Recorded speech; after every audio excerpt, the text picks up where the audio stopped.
Hey guys, this is the last video in the FRQ Review 2020 series. This video is going to focus on FRQ question number 2 for this year's AP Psych exam. This was the topic of my review session on Friday, so if you were in the review session, you can probably go ahead and skip this video, or if you were and you just want another refresher, it's pretty much going to be the same thing going over question 2. So let's look at question 2. Okay, so for question 2, you have a shorter time. It's only going to be 6 terms in 15 minutes, and they have given us the topic for question 2. This is going to be based on a research problem or some sort of study they're going to give us. You're going to be analyzing some type of study. I am going to advise you if the study seems familiar, like if you're reading through the study and you go, this sounds a lot like the Bobo doll experiment, or this sounds a lot like one of the Piaget experiments, or this sounds like a Skinner experiment. Try to stick with what is only in the prompt. You don't want to get caught up being like, well, I know this study really well because I read it, or I studied this particular study, so I know it really, really well. Just focus on what's in the prompt, because again, the key is going to be applying to the prompt, not so much to the extent of question 1, but don't include things that aren't in the prompt. So for example, there was an FRQ question in the past about the Milgram study, which wouldn't be on there because social psych's not on there, but it gave the rate of the conformity rate in a percentage that was different than the Milgram study. So don't necessarily, if you're familiar with the study, don't go based on what you know about the actual study. Go based on what's in the prompt. You're probably going to have a graph or chart or some sort of data to look at, but you're not going to have to draw one yourself. They've said that explicitly this year. I've only seen it one other time in an FRQ, but you won't have to draw anything, even though you do have the option to handwrite your FRQs. Chances are you won't have to do math on a typical administration of the AP Psych exam. They don't allow you to use a calculator. This year they've said you can, only because they can't stop you from using a calculator. But that doesn't necessarily mean that you're going to have to calculate anything. And even if you do, it would probably be something along the lines of the average or the median score, which is fairly easy to do. You just write the numbers in order, or the mode score, whichever score comes up first. For this one, I think personally this question's a little bit easier because you don't have to use the define apply model of question 1. The answers are going to be much more direct. Most of the answers for FRQ 2, because it is such a short amount of time, because you are doing 6 terms in 15 minutes, I'm going to kind of just advise, maybe think about how you can answer it in one sentence. The operational definition of the dependent variable is, and then you write what it is. This is an experiment because, one ethical concern here is because. So while this is a shorter FRQ, and while it is a little bit more direct, it's also the one that we know what's going to be on it. So when you're focusing on your studying, really know the research terms, because the first FRQ question is so unknown. They could pull really anything from anywhere. This one, we know for a fact they're only pulling research terms. And if you're looking to score points on this exam, this is probably going to be your best bet to do it. If you can get a 5 out of the 6 terms correct, you're going to be in really good shape, even if you didn't know a whole bunch of the terms on the first FRQ. So if I was going to focus my studying, because I know that this is what this is going to be, I would spend a lot of time studying that. Not to say that I wouldn't study the other stuff, but as far as like what do I know cold and what do I know without having to look it up, it's going to be for this question. Okay, so let's look at some of the specific terms that show up on here. Like I said, this is the heaviest hitter of all FRQs. That's why it's getting its own FRQ.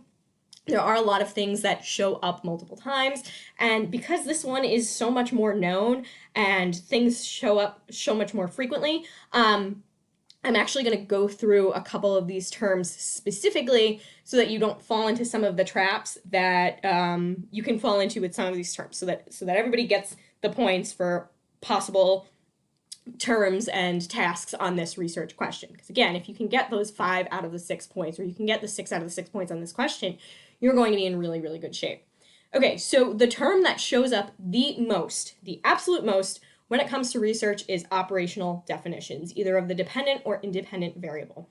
What you're going to be looking for here is something that you can put a number to. So if it's a survey on people's perception on a scale of 1 to 10, if it's number of hours slept, if it's GPA, specific dosage of a drug, okay, that's going to be your operational definition.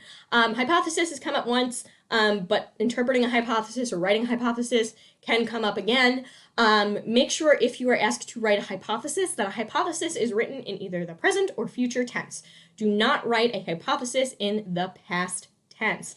If you write a hypothesis in the past tense, it's no longer a hypothesis, it is a research finding. So if you say that the hypothesis is people slept more when they took this specific sleep aid, that would not be a hypothesis, that would be that would be a result of the study. So make sure with a hypothesis you're writing in future tense or you're writing in present tense. Generalizability comes up. That's going to tie to statistical significance. That's going to tie to the random selection and random assignment. That's how you get everything to generalize to the larger population as a whole. Naturalistic observation, you should know. Random assignment and random selection, I will put these two together because random selection happens first.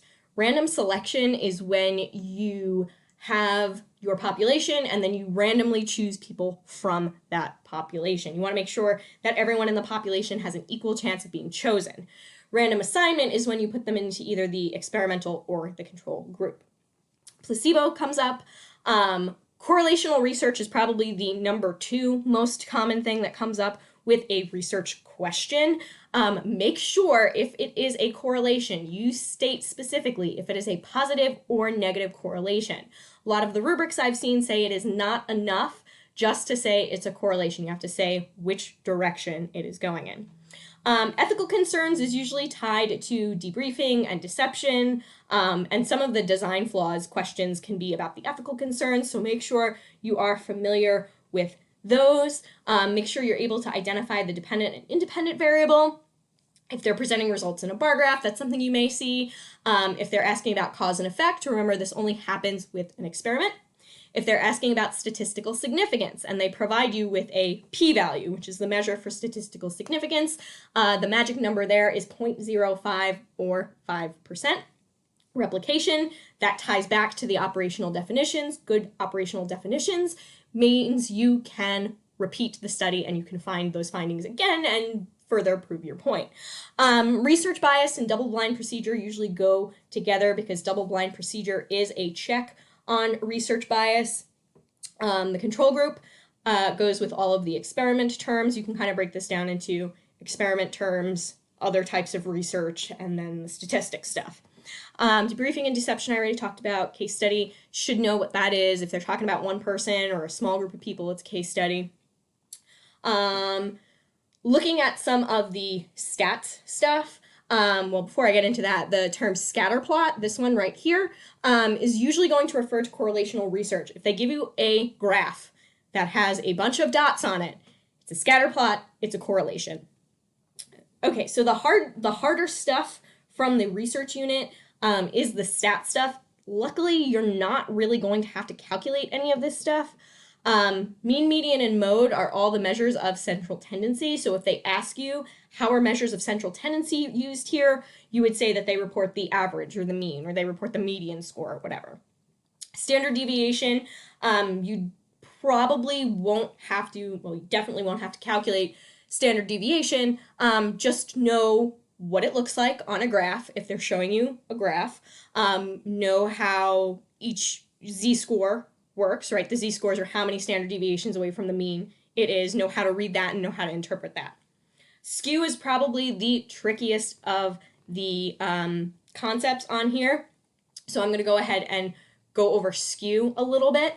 If you have a negatively skewed distribution, that means that most of the scores are high and you have one or two or a handful of outliers that are low. The average is going to be the smallest number. Median is in the middle because it's the middle number in the set of scores, and the mode is going to be the highest. So that means that most people had a high score, but the average is brought down by a low outlier. So think about it, a testing class, it's the 1 or 2 kids that didn't study.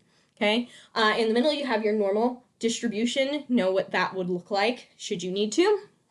And then a positive skew means that most of the scores were low and you have a couple of high outliers. So you have think about like a class where most of the scores were low on a particular unit test, except for the 1 or 2 people who typically do really, really well. Okay, with a positive skew, the mode is the smallest number, so the number that occurs most is the smallest number. The average or median or the median score, the middle score is in the middle because that's where it is. And then the average is the highest because you have those high outliers bringing up the average score. So hopefully that gives you guys an idea of what to expect for the research question. Like I said, I would almost put money on there being an operational definition of either a dependent or independent variable on there. Look over those terms, know them well, get the points on this question. For this one, I would really say, because you only have 15 minutes, don't use your notes on this one. So really, really study hard for this one, and you can be in good shape.